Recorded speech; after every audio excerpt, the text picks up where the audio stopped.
जहर खाने के भी पैसे नहीं है, तो ये क्या था? ये जलील करने का तरीका था या अपने मन की जो भड़ास है ये वो थी? आज की चर्चा में आपका स्वागत है। अभी जो लास्ट व्लॉग आया उसके अंदर फनी जो है ये बोल रहे हैं कि क्रेडिट कार्ड का फ़ोन आया।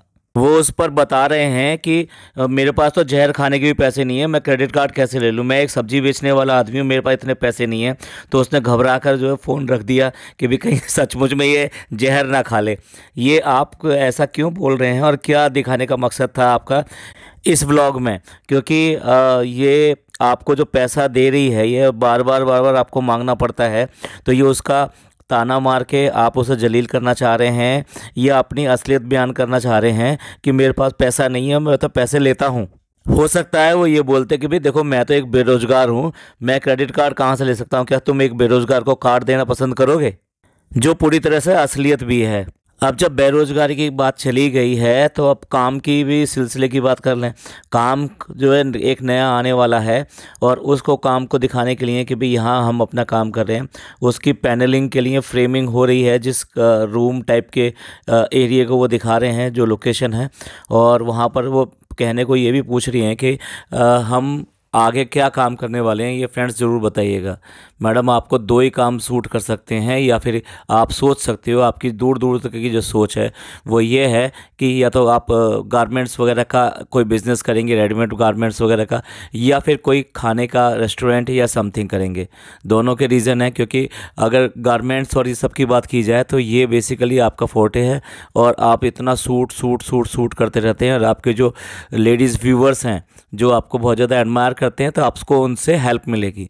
सेकेंडली जो जनाब हैं, यानी कि अब हम बात कर रहे हैं फ़नी भाई की, वो कुकिंग में ऐसे एक्सपर्ट हैं, और पता नहीं ये बात सही है या नहीं है, सऊदी अरब में वो कुछ इसी तरीके का काम करते थे, तो इसलिए वो कुकिंग में बहुत ज़्यादा एक्सपर्ट हैं। तो वो इसी चीज़ में हाथ आजमाना चाहेंगे क्योंकि उनको यही आता है। और मोस्ट प्रॉब्ली इसमें ज़्यादा से ज़्यादा प्रॉबिलिटी जो है वो इसी चीज़ की है, क्योंकि रेस्टोरेंट रन किया जाएगा। और इसीलिए ये दूसरे होटलों में जाके मीटिंग्स कर रहे थे, इसलिए हमने पहले भी बताया था कि ये लोग कोई रेस्टोरेंट खोलने वाले हैं। लखनऊ में मीटिंग करने के लिए गए थे ये एक होटल में, उसके बाद में हैदराबाद में भी गए थे। तो बेसिकली देखा जाए तो नॉनवेज जो है दो ही तरह का बहुत ज़्यादा मशहूर है, वो एक मुगलई और दूसरा हैदराबादी।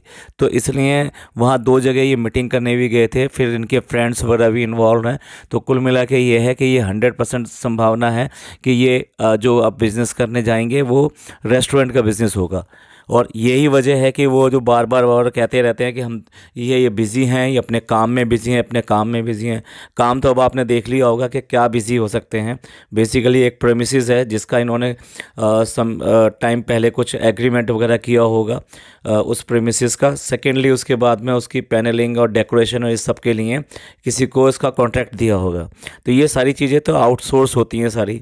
तो वहाँ पर जाकर मतलब क्या काम कर रहे हैं क्या नहीं कर रहे हैं, सिवाय इसके कि देख रेख करने के अलावा कि वो जो उनका इंटीरियर जिस तरह का डिज़ाइन हुआ है वो उसी तरह का इंटीरियर जो है किस तरह से वहाँ पर एग्जीक्यूट हो रहा है। इससे पहले भी एक रजिस्टर भी बनाया गया था, जैसे कि मैडम करती हैं, उनकी कॉपी करने के लिए एक रजिस्टर भी बनाया गया था जिसमें सारा कुछ हिसाब किताब रखा जाएगा। हिसाब किताब किसका रखा जाएगा? काम का रखा जाएगा। तो रजिस्टर के थ्रू वो जो है काम जो है चलेगा। तो ये सब तो ये पहले भी दिखा चुके हैं।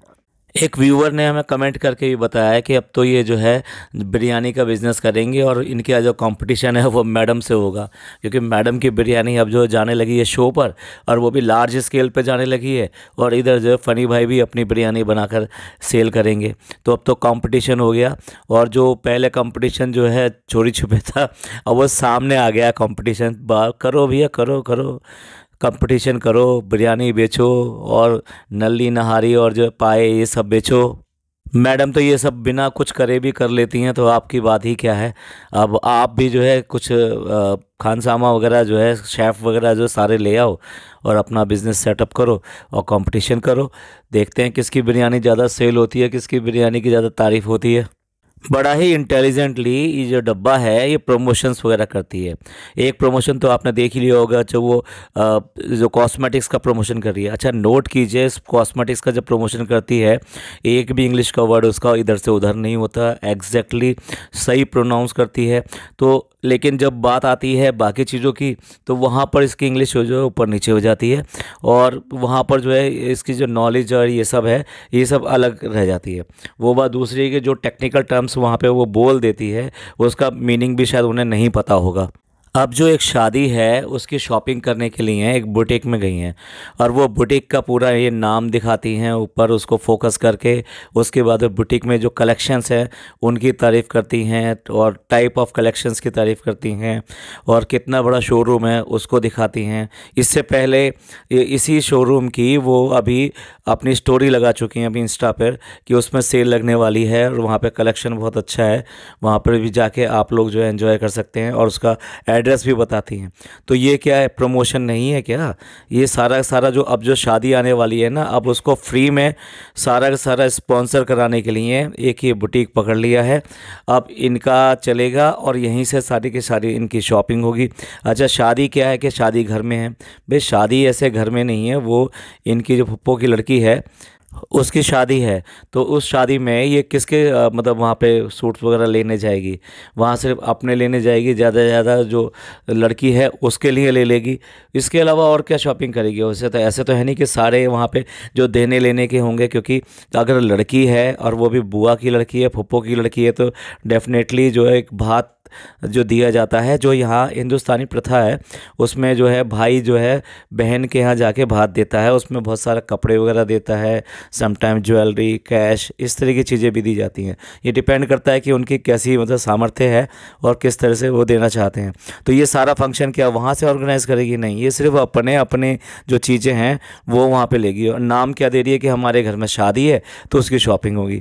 तो एक्चुअली क्या है, कंटेंट के लिए शादी कहकर शॉपिंग करना अपने आप में बड़ी बात हो जाती है, और उससे बहुत सारे लोग आके जुड़ जाते हैं कि देखिए भी शादी के लिए किस तरह का ट्रेंड है, किस तरह के कपड़े लिए जा रहे हैं।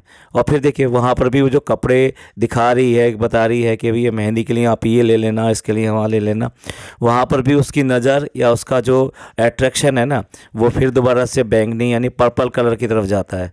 वो बात दूसरी है कि इस पर्पल कलर को लेकर दूसरों के ऊपर बार बार बार बार वो कमेंट कर चुकी है कि ऐसी ड्रेस और वैसी ड्रेस, और इसी तरह के कमेंट्स जो है ना बहुत सारे व्यूवर्स ने भी उसकी शादी की ड्रेस के ऊपर किए थे।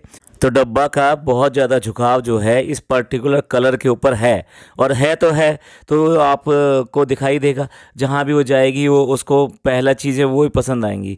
वो बात दूसरी है कि इसके लिए किसी का भी नाम रखा जा सकता है कि भाई उसने मेरा ख़राब कर दिया, ये मेरा ख़राब कर दिया, ये मेरी चॉइस थी, वो मेरी चॉइस थी, मेरे को इस तरह की इवेंट ऑर्गेनाइज़ करानी थी, मेरे को ये वाला टू बी ब्राइड कराना था। तो बहुत सारी चीज़ें, अब ये है ना कि इच्छाओं की तो कोई अंत नहीं होता, इच्छाएं तो होती रहती हैं होती रहती हैं। क्या कभी ये भी सोचा है उसने कि जब उसने 10th पास की थी, जब 12th पास की थी, तो उसके ये जो है नॉलेज बेस रह गया था, और ये पेपर में और वो अच्छा कर सकती थी, चलो इसको भी हम एक दोबारा कर लेते हैं। यहाँ तो आपने नहीं सोचा होगा कभी भी, जबकि वो ज़िंदगी भर काम आने वाली चीज़ है। ये तो छोटे छोटे इवेंट्स हैं, ये सब हैं, एक बार हो जाते हैं तो हो जाते हैं, उससे क्या फ़र्क पड़ता है। और दूसरी बात ये मोमेंट्री होती हैं, यानी कि एक बार अगर आप ज़िंदगी में एक बार शादी होती है और एक बार शादी होती है, तो उसमें जो भी मोमेंट आपने एंजॉय कर लिया, जैसे भी एंजॉय कर लिए, वो अगर सेकंड टाइम या थर्ड टाइम करने जाओगे तो क्या वही आपको एंजॉयमेंट मिलेगा? नहीं मिलेगा। जो फर्स्ट टाइम का एंजॉयमेंट होता है वो नेचुरली होता है, और उसकी फीलिंग भी अलग होती है। अब दूसरी बात करते हैं कि बहुत सारे लोग जो इस बात के कहते रहते हैं कि भी इतने सारे आपके पास सूट्स और ये सब आते हैं, और लोग आपको मैसेज भी करते हैं कि बाजी हमारे पास में ना ईद के कपड़े नहीं है पहनने के लिए, तो आप हमारे लिए कुछ भिजवा दीजिए, ये हमारी शादी है और हमारे यहाँ गरीब हैं या गुर्बत है, तो इसलिए आप हमारी थोड़ी मदद कर दीजिए। तो ऐसे बहुत सारे कमेंट और लोगों के भी ट्रोलिंग के भी, आप ऐसा क्यों नहीं करते हो, कुछ लोगों की मदद कर दो, इस तरह से आपके पास इतना आता है, अल्लाह ने इतना दिया है तो आपको करना चाहिए। तो बड़ा ही पक्का दिल करके, बहुत पक्का दिल करके वो पार्सल्स वगैरह निकाले हैं, जो बेसिकली पिछले 6 महीने में इन्होंने यूज़ नहीं किए हैं, कि चलो अब इनको दे देते हैं और इनको दिखा देते हैं कि भी हम दे रहे हैं। लेकिन इन तरह से देने के लिए अभी भी मन ये नहीं ठुक रहा कि ये ज़रूरतमंद के पास जाएंगे या जो बिना ज़रूरतमंद वाला इसको ले जाएगा। एग्ज़ाम्पल के लिए वो कंबल का एग्ज़ाम्पल देती हैं। मैं आपको दूसरी एग्ज़ाम्पल देता हूँ।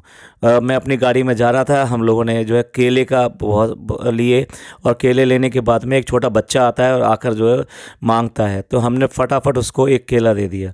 उसने अगेन एक और मांगा, हमने कहा चलो कोई बात नहीं, हो सकता है ये बच्चा ज़्यादा भूखा होगा, तो हमने दूसरा भी दे दिया। लेकिन हमने वो दोनों केले उसको दिए और हमने गाड़ी थोड़ी सी आगे बढ़ाई थी, देखा तो वो दोनों ही केले लेकर वो एक केले वाले के पास गया और उसके पास जाके उसके बदले में वहाँ से पैसे ले रहा था। तो देखिए, जब आप कोई भी चीज़ देते हैं, किसी को तकसीम करते हैं, तो आपको इवन देन मतलब चीज़ के अलावा हम बात करते हैं पैसे की। अगर पैसा भी दे देते हैं तो वो जाके वहाँ पे उसका क्या उपयोग करेगा, क्या नहीं करेगा, कहना बहुत मुश्किल होता है। लेकिन आप जिसकी जैसी हालत देखते हैं उसका चुनाव करते हैं और उस हालत में उसको आप मदद करते हैं। उसके बाद में क्या होता है क्या नहीं होता है, हो सकता है आगे जाके कुछ और बात हो जाए, कोई दुर्घटना हो जाए, कुछ भी बात हो जाए, तो इन सब चीज़ों के आप जिम्मेदार नहीं होते।